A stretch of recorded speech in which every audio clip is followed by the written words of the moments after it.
West Ham have received some bad news in regards to Crysencio Summerville and his return from injury. He's had a hamstring issue for the past couple of weeks, which we was hoping he was going to be returning from soon. The anticipation was he was possibly going to be back. The Crystal Palace game, that was originally kind of what it was mooted to be. Then it was the Chelsea game. And I talked about it in the preview to the Chelsea game, in that it was quite strange that they were suggesting that not quite sure about Summerville, but then the clips were showing that he was in full training. And I was trying to clip on it on this channel and saying, well, I'm finding it a bit hard to believe that it's that serious or it's that bad at this stage. And that's why I sort of suggest I've got a feeling he might feature. Wonder if it was a bit of a mind game, but actually that's not the case at all. So what has happened is, ironically, that clip when he was at training, not long after that, he's re-injured himself. Basically, he's gone backwards. He's had a huge setback in terms of his recovery. And we've had an update from ex-WHU employee. The update isn't good, not good at all. It's 2 months. They're expecting Summerville now to be out with the hamstring issue. It's a huge blow. It really is. I feel so bad for him. It's such bad time. And, a new head coach here, you feel like he's going to thrive under as well. And just when he's sort of getting into the side and his form was really picking up, it's just a real big blow for West Ham. I really rate Summerville. I've been so impressed with him. And it's just typical, isn't it? We just get Bowen back, just starting to get that feeling of that we're going to get our first team here, and especially now we've got like a 2-week break now between when we play Brentford on the 15th of February. There was that anticipation that we're pretty much going to have a full strength squad for that game. And then we're going to really see what Potter can do with this team. So it's a blow. It really is. And as I say, the main focus really is also on the player, because no doubt he's going to be really gutted with that. Because it's a big period of time. He's going to be out now, in 2 months. So what we now February, so beginning of April. It really is that sort of time, maybe end of April time. It's a real big knock to the player, and it's a real shame, real shame. So hopefully, look, we get better news on it soon, and he recovers quicker, and we can get him back in. But yeah, the outlook isn't great. So yeah, sorry, it's not good news. Like many, I was expecting Summerville to be back sooner, and I've been really looking forward to seeing him back. One of those players that when you see how Potter likes to play, I'm thinking, God, I think he's going to thrive.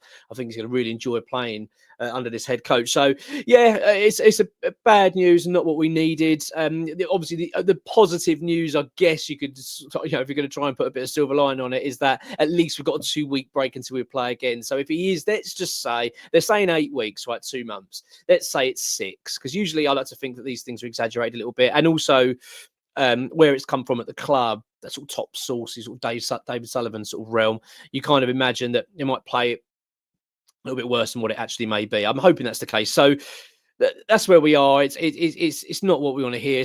It's a knock, and it's bad news, and shame for Graham Potter as well. As I say, I wanted to see him with his first team, everyone available, and we can get the ground running.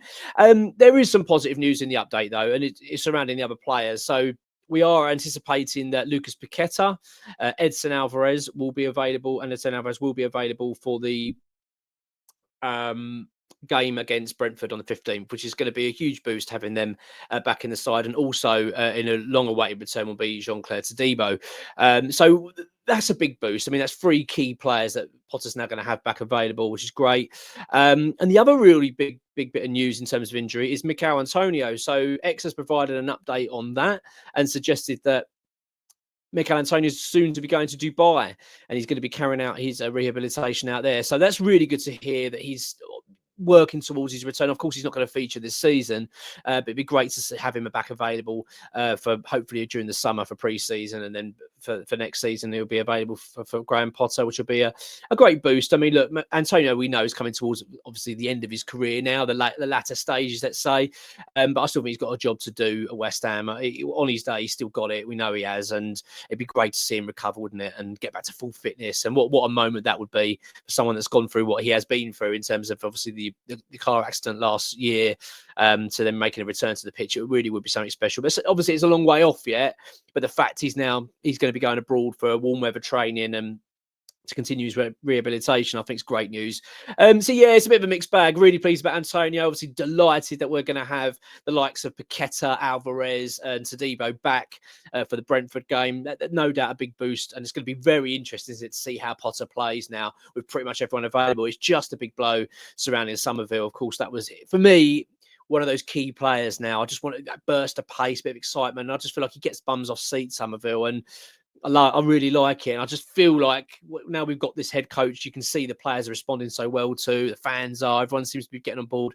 You just really want him to be a part of it. Look, he will be, and he will recover, I'm sure, and come back stronger from it. But yeah, it's a real blow and desperate, not what we needed at all. Really is a bit of a kick, but it is what it is, and it's where we are at the moment. Obviously, still slightly licking our wounds from the Chelsea result last night.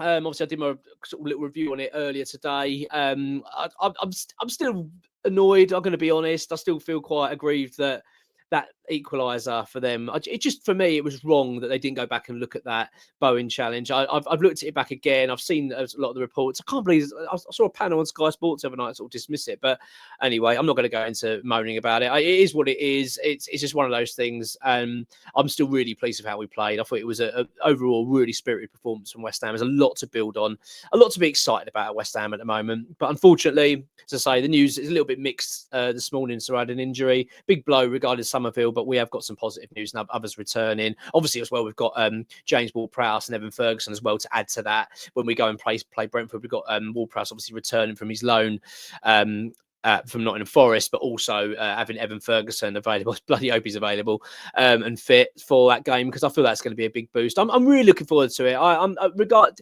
Even though we've got that news regarding Summerville, which is a kick, and obviously also losing to Chelsea last night, I'm still up. I'm still feeling really spirited about West Ham at the moment. I think we're in a good place, really, in terms of the long term.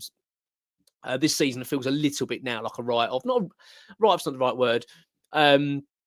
I saw Gio refer to it as like a pre-season. I've kind of got that in my mind now, and I'm kind of doing the same. I do feel a little bit now like I'm sort of more looking towards summer and next season already, and feeling like this next sort of few games. Well, there's quite a few games to go, isn't there? What we're looking at, 13, 14 games to go. I do see it as a good opportunity for Potter to really work with this West Ham team and obviously lift the mood. We want to climb the table and get a feel good factor around West Ham. I still think there's things to play for in terms of we want to finish above certain bloody teams. I think I'm referring to. But I want to also just see West Ham earn an extra bit of money. Make sure, because don't forget, these places do matter, and it'd be nice if we can basically earn the money to pay for what we're forking out for Ferguson. That'd be a really good return. And it'd be just good to get that.